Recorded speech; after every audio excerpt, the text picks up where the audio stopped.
To go to the Chitas of today, we're holding the book of Deuteronomy, Devarim. We're holding on chapter number 1, verse number 12.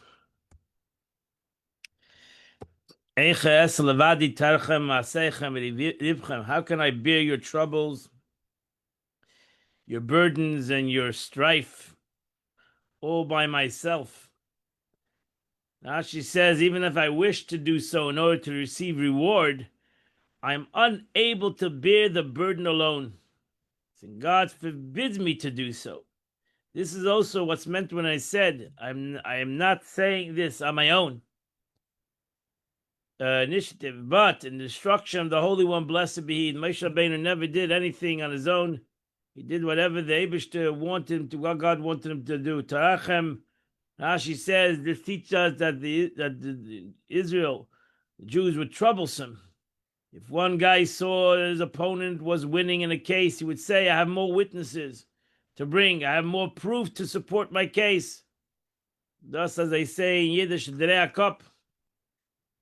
And I request that additional judges be appointed to the court.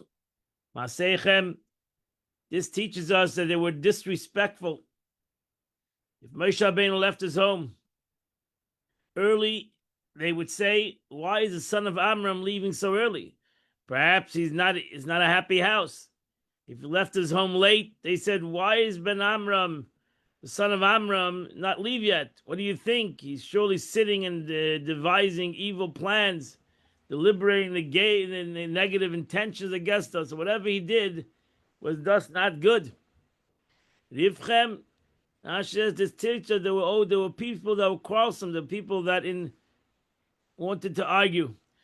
Verse number 13, bring men, chachamim that are wise, nevonim that are understanding, the yeduim that have knowledge, chabadnikas, l'vshetechem, to your tribes, vasima berashechem, and I'll put him at the heads of the tribes.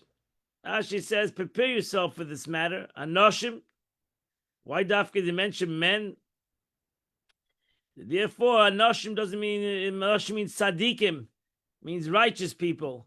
Chachamim means wise and well-liked. Nevoinim, what means understanding people? Yedeim dav metech dava, they can deduce new laws from legal precedent. Arius asked Rabbi Yossi this very question: what's the difference between Chachamim and Nevoinim? And Rabbi Yossi answered in the Gemara, a Chacham, a wise man, can be compared to a wealthy money changer. When people bring him dinners to appraise, he appraises them. But when no one brings him anything, he sits idle. He hangs around. He waits for people to come. A Navain, a guy who understands, can be compared to a merchant money changer. Not a guy who's waiting for somebody, but a guy who's in the business. When you bring him coins, he appraises. And when you bring coins to appraise, he appraises. When you don't bring him, he goes out. He goes looks for coins. That's a novin. So you can be a chacham, you can have a lot of wisdom, but you don't have understanding. Understanding means you take your wisdom to places that you can, wherever you can take it to. And then you comprehend. You don't wait for the wisdom to come to you. You go after it. V'yaduim, and those that are known amongst the tribes, Rashi says, those who are known to you. For if he comes from before me wrapped in his cloak, I don't know who he is, which tribe he belongs, or whatever he's worthy. But you do know who he is. So you have to pick people that are known. Since you have nurtured him, it's therefore they are known to your tribes.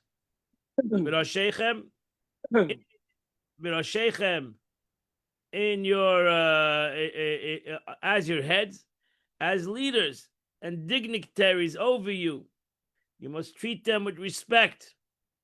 It means you make a leader, you have to treat him with respect.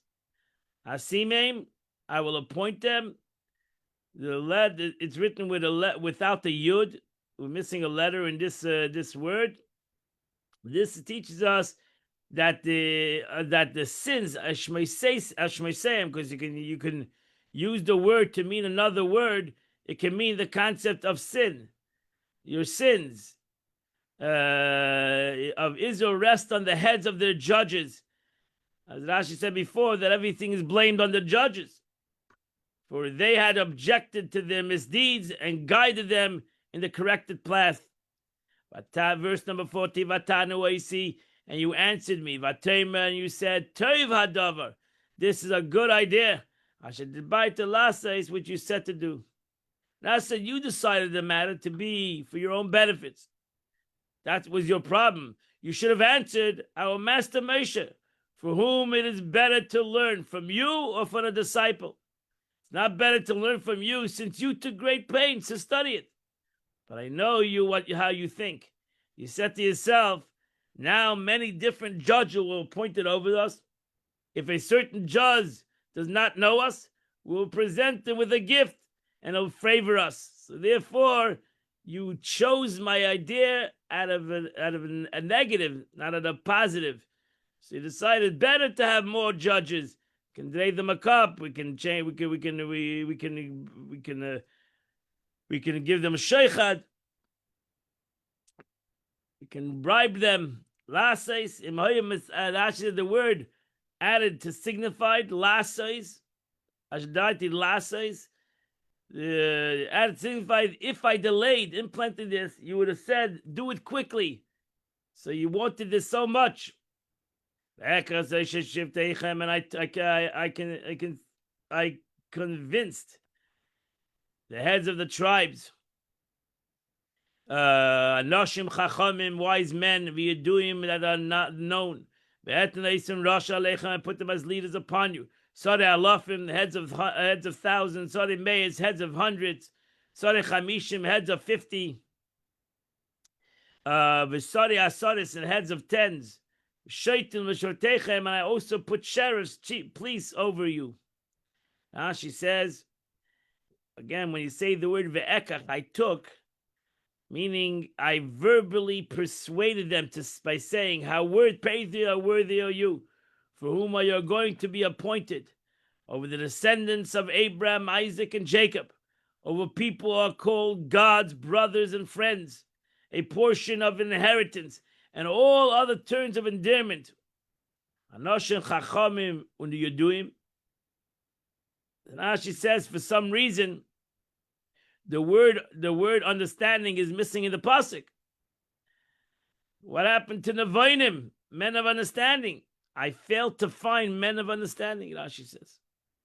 This is one of the 7 desirable qualities for a judge that Yisro mentions to Moshe, but he found only 3 righteous, wise, and noble men. Moshe Rabbeinu couldn't find anybody that was Nevoinim. Roshechem Aleichem, that you must treat them with honor, give them priority in buying, priority in selling, priority in doing business. Let them be the last to enter and the first to leave. Sade Alafim, office over 1,000, one appointed over 1,000. Sade Meis, one appointed over hundreds. V'shaitrim, I appointed over you for your tribes. These are those who bind the recipient with lashes, and those who administrate lashes according to the judge's instructions, they were the shaitrim. Verse number 16, Vatzav says, and I commanded your judges in that time, Lamer, saying, Shema ben achechem, you should hear disputes between your brothers. Ushvatem tedek, and you should judge justly. Between a man and his fellow man, and also people ben gedei. You'll see that he translated who heap up accusations. Now she says, I commanded your judges. I said to them, be deliberate in judgment. If it's apparently similar cases are brought before you, once, twice, even 3 times, don't say this case has come before me many times, and I don't need to deliberate. Don't do that. Don't make people feel that they are ignorant or that you know the answers so quickly. Show respect to the discussion.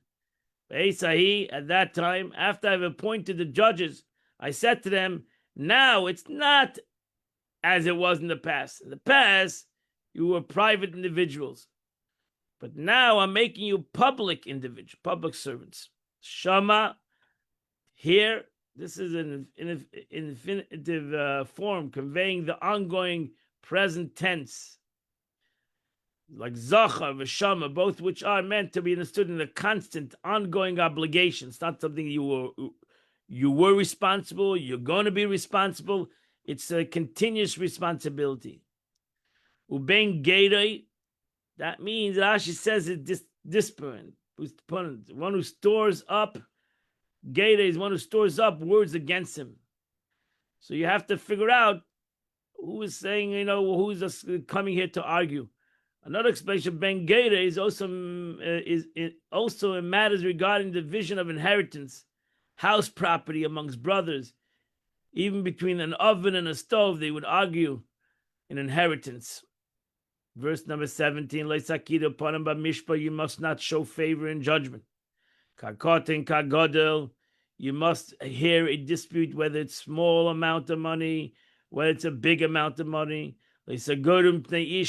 You must not fear anybody. Because judgment is to God. And if there's anything that's hard to you, takriv and alai, you'll bring it to me. And I will hear it. Now she says this is directed to one who in charge of appointing judges. He must not say this person is handsome or this is strong. I'll therefore appoint him as a judge. This person is my relative. I'll therefore appoint him as a judge in this town. If he does so, and the appointee is not an expert in law, it will result in the condemning of the innocent, exonerate the guilty. I therefore consider whoever appointed him as if he's shown favoritism in judgment, as if he actually did this judgment. Kakot and kagodel, you must hear all kinds of cases. A case in God, a pruta is a penny, must be adhered to you as a case in God, $100, 100 mana. Now this is the case involving a pruta came before you first. Don't push it off and say, listen, I got no time for a penny. Another explanation, kakot and kagodel, means, as Unkelis translated, you must not say this one is poor and the other one is wealthy, and it's commanded to support the poor.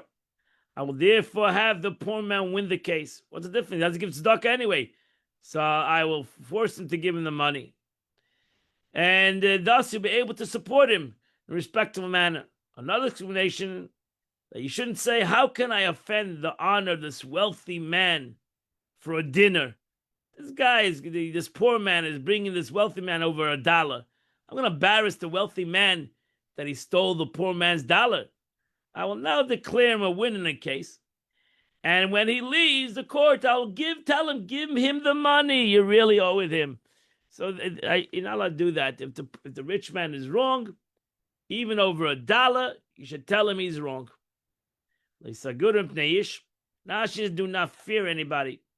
That means saguru, fear. Altira, don't fear. The saguru, another explanation, like saguru means do not withhold your words on the account of any man. Saguru meaning used in the sense of oige bakayitz, one who stores up in the summer. So it's expression. So to hold back.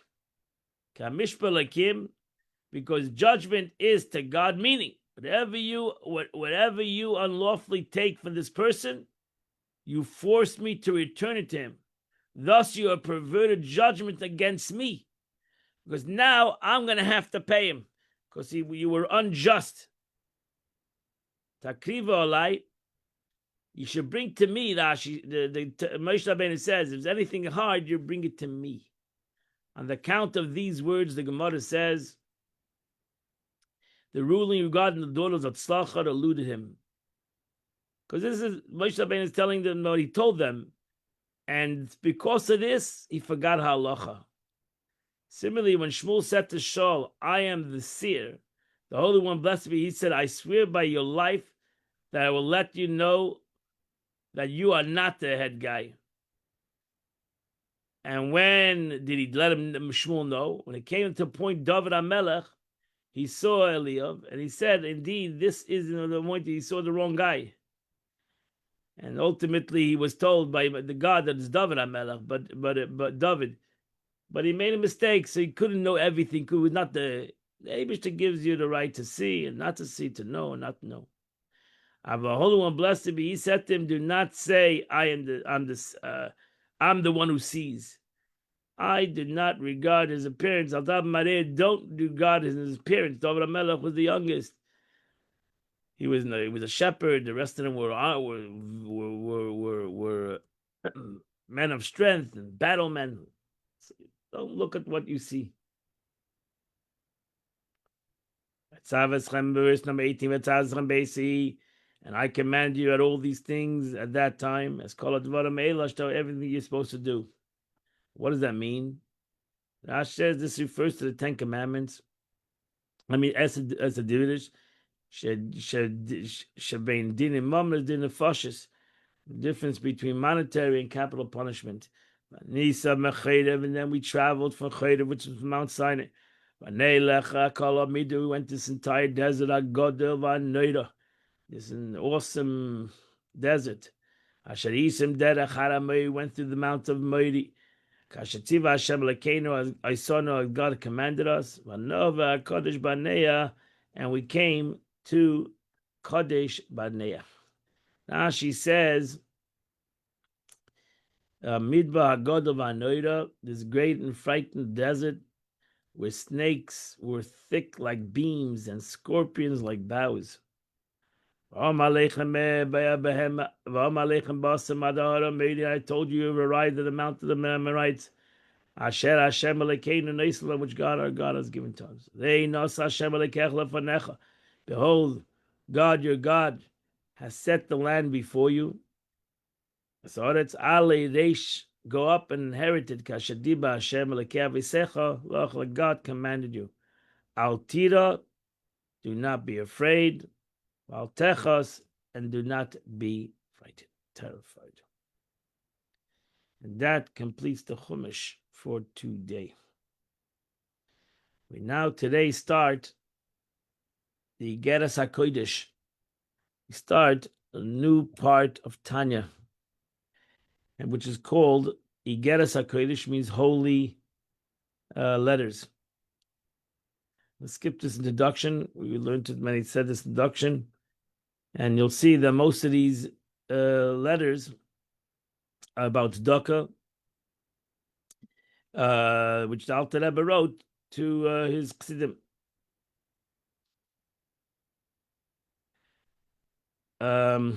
Okay, let's do this. What did I not learn? I'll take another minute.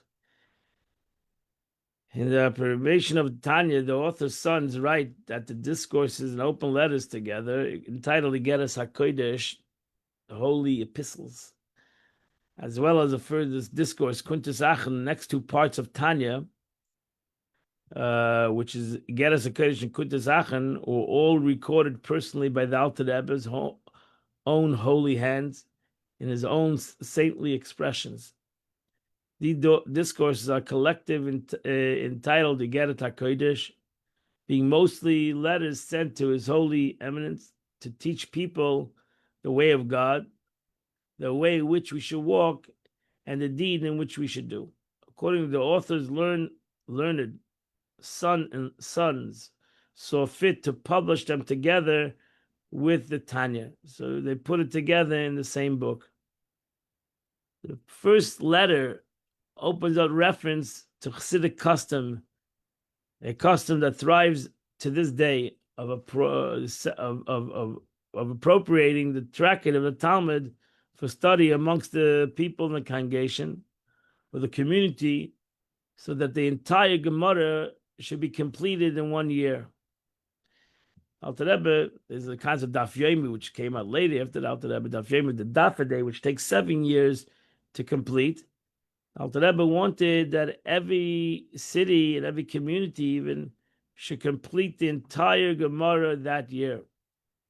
So how they did it was everybody took a tractate of Talmud to whatever they could. They took upon themselves to finish. So as a community, they would finish it all. the whole Talmud. The conclusion of the year study, additional celebrating Yutas Kislev. That was a celebration of the completion, the anniversary of the Alter Rebbe's liberation from imprisonment and capital sentence in Leningrad in the year 1798. The Rebbe has noted on a number of occasions that the collective of the Talmud by the number of individuals is considered as each one of the group had completed the entire Talmud. So that's why you see in communities throughout the world that you become part of a group. So in essence, when you become part of a group, then even though you only learn one tractate, then it's as if the entire you did the entire tractate, you did the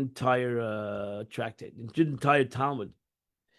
So that's the beauty of it. He explained this is similar to law regarding performance of prohibition labors on Shabbos. If doing a labor requires the effort of two individuals, each of them is considered to have performed the entire labor. So you see that in halacha, you see it works that way.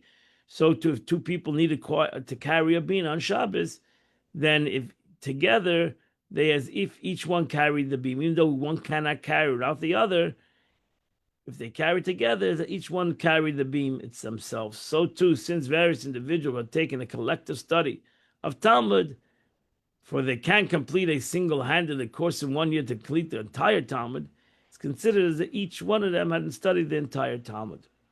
To return to the central theme of the opening letter, the Alter Rebbe explains here that the study of law set out in the oral law, Talmud, elevates the soul of a Jew and assists him to his spiritual service of meditating upon God's greatness and arousing within himself the love and awe of God. On the circumstances of this letter, the previous Lubavitcher Rebbe, Rabbi Yitzchak of Shneis, of blessed memory, had conveyed to us the following. During Simchas Beis HaSheva in the year 1887, Frierdiker Rebbe, the previous Lubavitcher Rebbe, says, my revered father related that this letter opening with "We begin Poischim bebracha," we begin with benediction, with a blessing, was written by the Alter Rebbe in 3 stages and in 3 different years. First stage, when the Alter Rebbe decided to make the journey to study at the feet of the Maggid of Mezrich. He presented his disciples with a note of arousal, opened up with beginning Poischim bebracha, we begin with a blessing, and concluded, and these faculties are the arms and body and soul.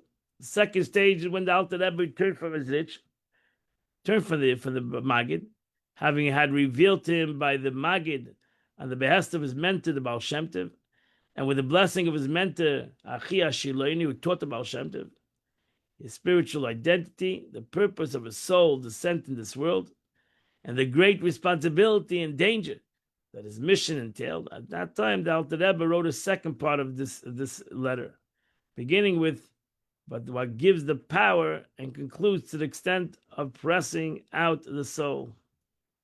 Speaking to his son, the Mittler Rebbe, and to his grandson, the Tzemach Tzedek, the Alter Rebbe once described his inner feelings during the first years with his mentor, the Maggid, and revealed to him the message of Baal Shem Tov regarding his soul's mission.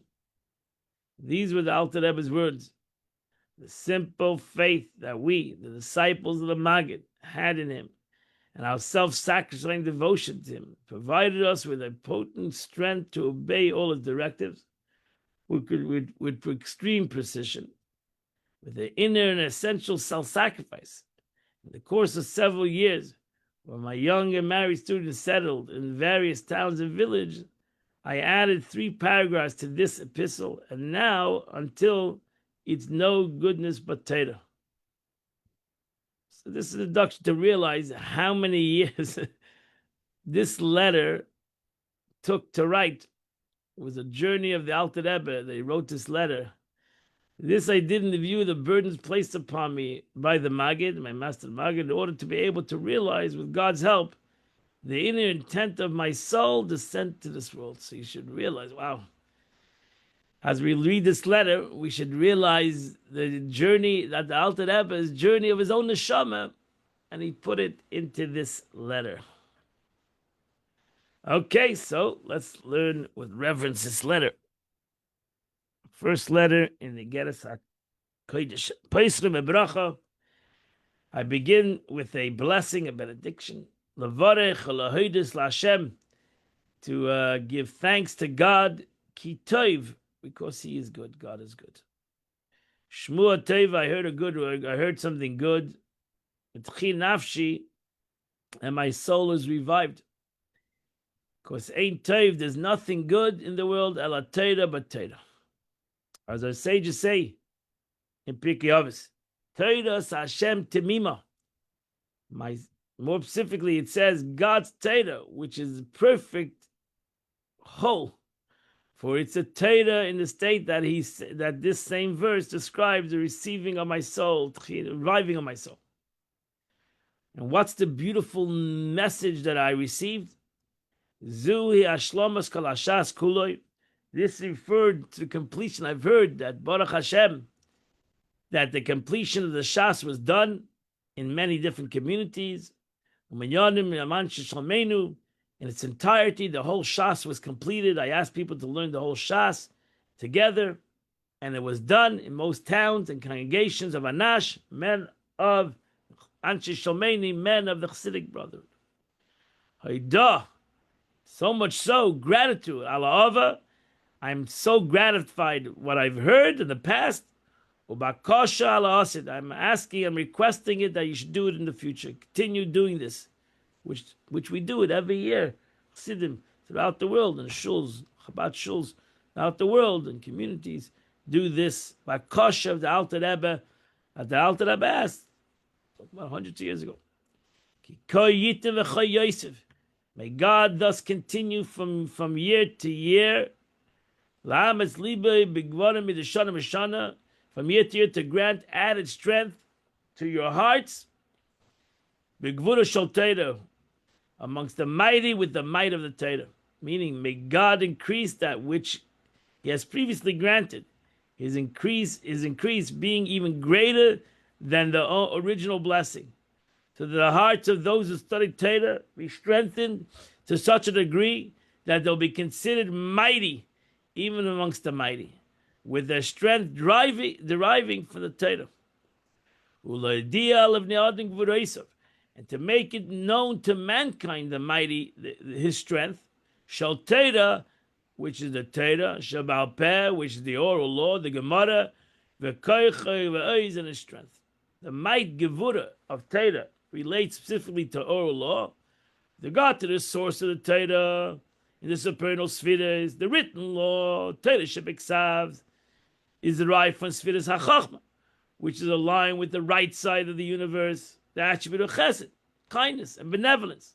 Oral Torah, Torah Shebal Peh, the Gemara, derives from Sfira of Bina, which aligns with the left side of the universe, which are attribute of Gevura, strength, severity, judgment. This relation in Bina and Gevura is alluded to in the verse, I am Bina, Gevura is mine. Pirush Shlomo HaMelech. And therefore Shlomo HaMelech says, a blessed memory, he says, Chagra ba'oz masneh.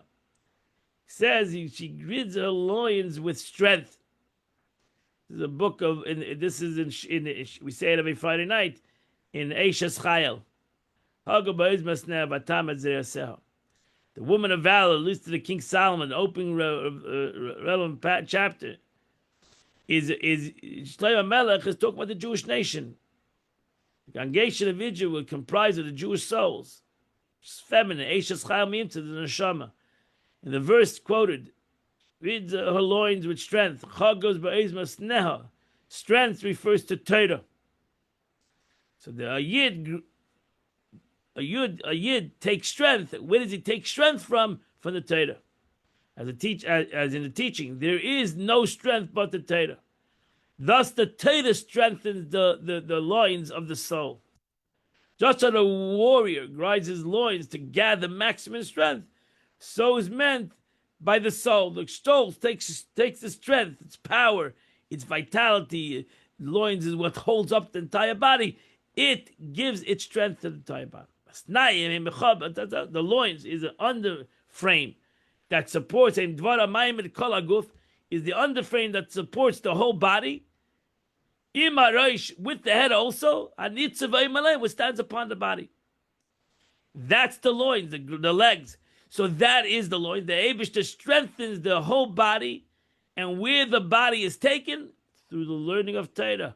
That's its ois, that's its taste. And the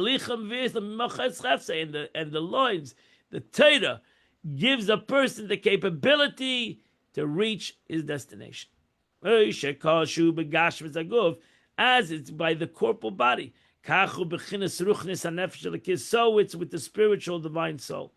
Just as the loins support the corporal body and head, so does man's soul's loins support and lead the body and head of and the soul to its desired spiritual destination.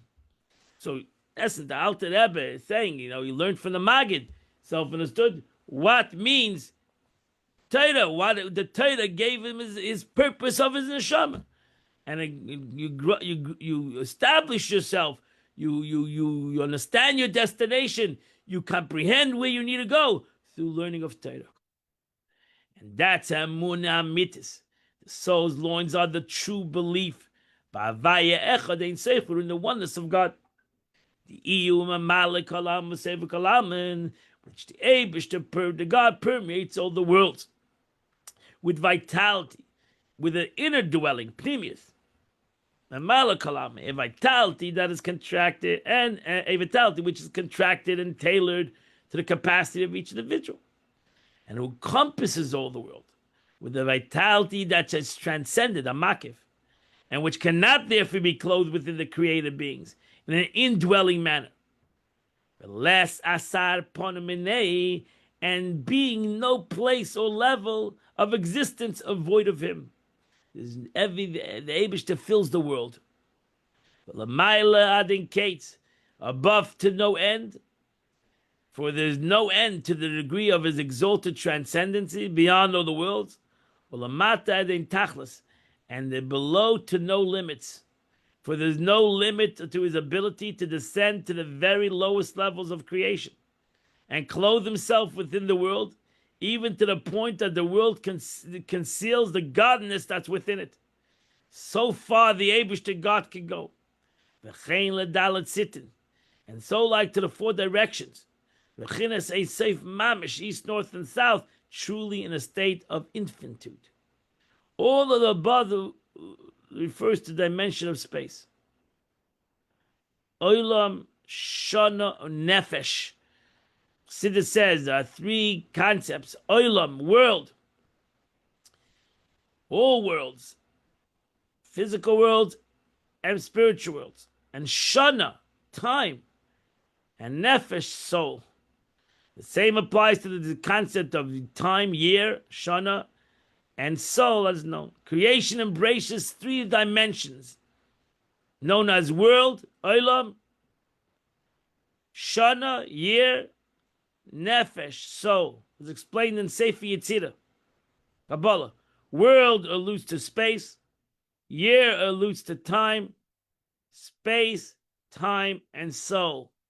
Soul denotes the life. Just as soul can mean consciousness, just as God is one and infinitude within the realm of space, so he's one and at the same time infinitude in the realm of time and of soul, of life. In the Amun, and that's the Amun of a year, the Yichud of the Eibishter, the unity of God, the way he's infinite, the way he comes down to finite, and all these aspects. In the Amun, this faith and belief in God is called the loins. Davar HaMaimed, because it's the essence, it's the thing that gives everything its purpose. It's the thing that gives everything in life its life. It is the thing itself, which holds and sustains even the head. Which is the head. The head over here in the analogy is the seichel, the intellect. Which contemplates a minor daita and gives it able to concentrate in the greatness of God.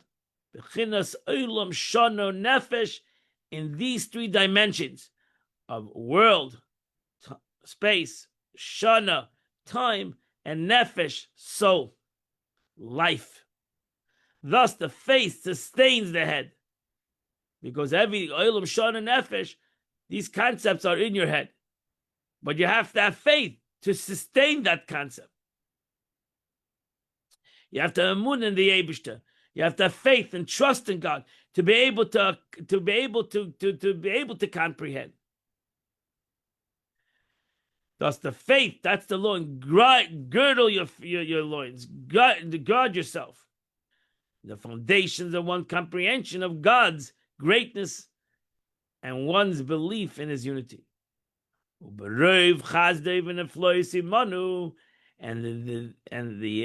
it meditates on the magnitude of His love and kindness and His wonders with us. Lias am Kiroivai, which the Eibishter wanted a people to be unto Him, near to Him. Lodafka by mamish, to be able to cleave to Him. Mamish, cleave to God. It's no for the statement of Pirkei Avos. Yafa sha'achas b'tshuva ma'aseh ba'ilam hazeh. 1 hour of repentance and good deeds in this world is greater, surpasses mikol chaya olam haba, from all of the world to come. Gan Eden, paradise. Because in Gan Eden, in paradise, shurak ziva adam bechilas nekeshchina. Because in paradise, you're only receiving a mere gleam and reflection of the level of godliness. Hashoichein, which is so called the Shechina. Shechina is to dwell, who dwells within created beings and so on. So since the Shechina bears a certain relationship to created beings, it is therefore this divine divinity that is revealed in Gan Eden, in the world to come. This over here, the world to come is Gan Eden, which is but a pale reflection of the Shechina. So we should realize that in Gan Eden, you're still getting a reflection of the Shechina. V'nivra, the Gemara gives that example. He says the whole world, Gan Eden, the whole world of paradise was created with the letter Yud. Achas b'Yud achas mishma yisbarach. The world to come, the Gan Eden, was created with the letter Yud, by a single letter Yud of God's blessed name, and so on, as explained by the sages in their explanation of the verse. For by the divine name that's composed of the letter Yud Hey, God strengthens the worlds. B'Yud Kei Tzurei Lamim. It's a verse. B'Yud Kei, but the first 2 letters of God's name, Yud Kei, tetragram, Yud Kei. God created the worlds. So there is thus. So the letter Yud, the first letter of God's name, is a very small letter. It's like a dot. So in essence, it says that the whole world receives its vitality. The whole godly world, spiritual world, the Gan Eden, receives its vitality from a very small letter. So it's a mere reflection of what it is, what this letter represents. But a yid in this world who does tshuva, who repents, or does a good deed, a Jew becomes cleaved to God mamish. It's not to the letter Yud, it's to Oid Ein Sof Baruch Hu. A Jew that does a good deed in this world, he connects to God's essence. Bechinas Ein Sof, an absolute, infinite. You connect to the infinite part of God. And you have a relation with Ein Sof Baruch Hu. So why are you waiting for Gan Eden? Go do a mitzvah in this world, and you'll accomplish more than all your 1,000 years in Gan Eden. As is brought down, it says his radiance is upon the earth and the heavens. Heavens and the earth derive their life force from a mere glimmer again or gleam of God's essence. Haidai is His glory, His gleam, His shine. Not so. Vayarem keren. Keren is the glory or is the essence. Keren, you have the You have the interest, and the keren is the investment. The word is, I'm losing the word right now. So you have those two keren. So you have the, over here explains it, the commercial cost. So keren lamed.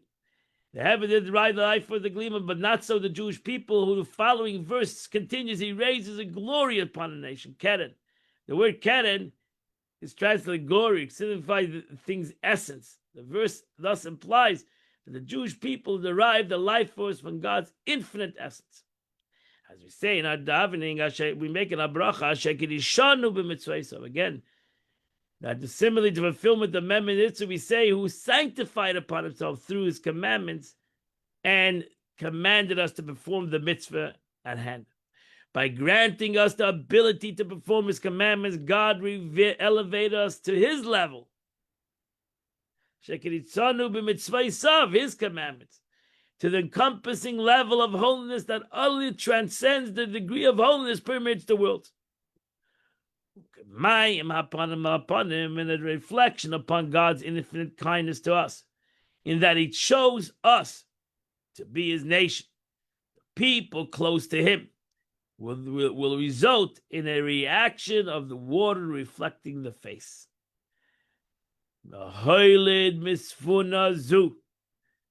For this contemplation are born the intellectual generated or natural awe of love of God, that the natural found in the hearts of all Jews, and need to be revealed through this contemplation. So that's all we need to do, is to be able, we'll be able to reveal through our contemplation, we'll be able to reveal this true unity, this true love of God that we all have. Given to the rise either to the mode of love which their heart cries out unto God, in this yearning to cleave to him, or be a mode of love characterized by flashes of fire, a mighty flame. The latter mode of love is the first stage in a dual dynamic of Ratzah advance, loving God, but so fiercely that it rapturously that the soul flees from the body.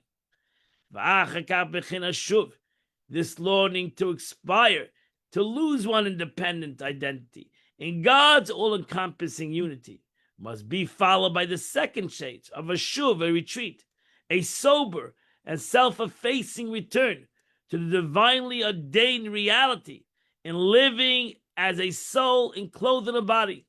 So you always have to have these two reflections: the desire to become part of God, and to realize to do God's job, to do God's will.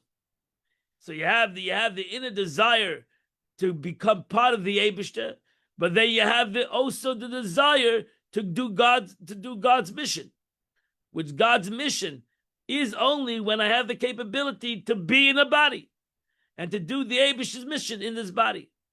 Lias pachad, believe it. That's how you have the two concepts of the soul. The chesed is to cleave.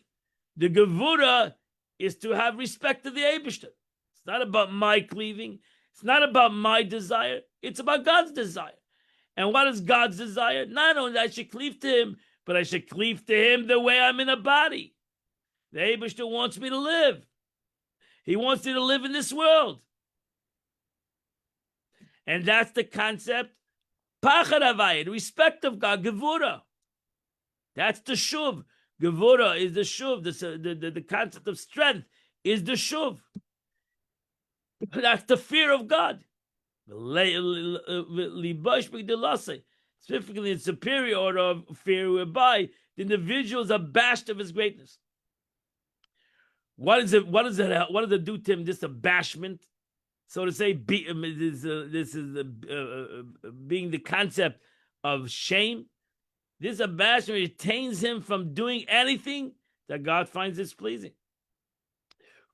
The Eibishter wants me. God finds it. The Eibishter, God wants me to be part of this world, and not to do things that are against him. They want me to live. And this level of awe, fear, or shame results in the left hand that pushes away. Divine left hand represents Gevura, the supernal attribute of severity. It holds the worshiper at arm's length, so to speak. It says, relax. Don't come too close. I know you have a desire to come close, but you're going to come too close, you lose your identity. I don't want that. I know you want that, but I don't want that. And I want you to be here. I want you to be in this world. I want you to live. Kirby the intense love that would result from his sensation of God's nearness and represented in the phrase, his right hand embraces him. So the right hand embraces you. God loves you and you love God. And the left hand says, but you have to have God's mission. The Eibishter wants you to live.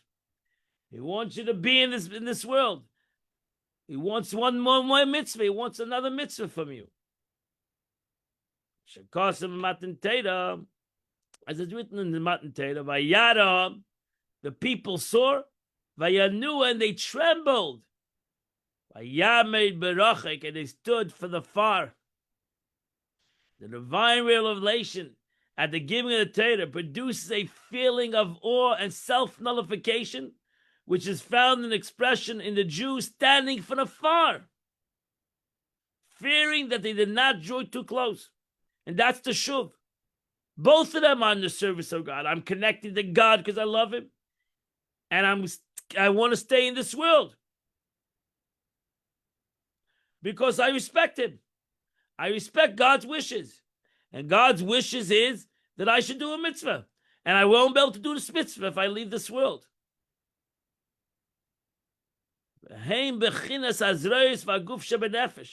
And these are in my soul.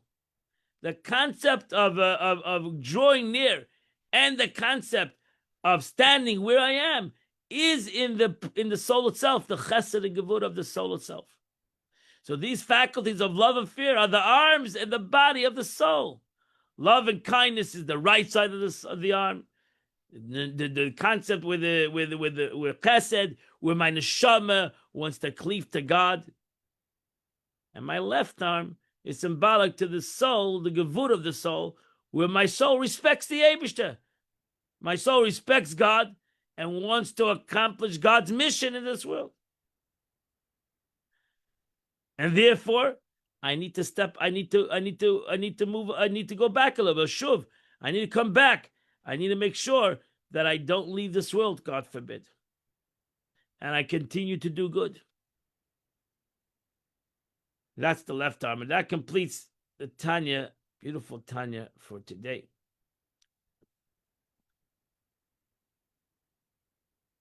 Right, Karen, I was looking for a different word for Karen. And I'll get it in a minute. I'm thinking in the monetary issue, Jewish law. Okay, well, today is the third day of the month, which is chapter 18 to chapter 22. From the Rebbe writes today, the third day of Menachem Av, from my father's sichos, the Frierdiker Rebbe says, from my father's teachings, when Mashiach will come speedily in our time, now, then we shall long for a day in exile. Then we'll truly feel distressed at having neglected working an avodah. Then we'll indeed feel. Then we will indeed feel the deep pain caused by the lack of avodah that we didn't do in this galus. These days of exile are days of service to prepare ourselves for the coming of Mashiach speedily in our times. Amen. I want to wish you all a wonderful day. Midshem, we'll see you all tomorrow, 8 o'clock in the morning. And we'll continue the Chitas of the day.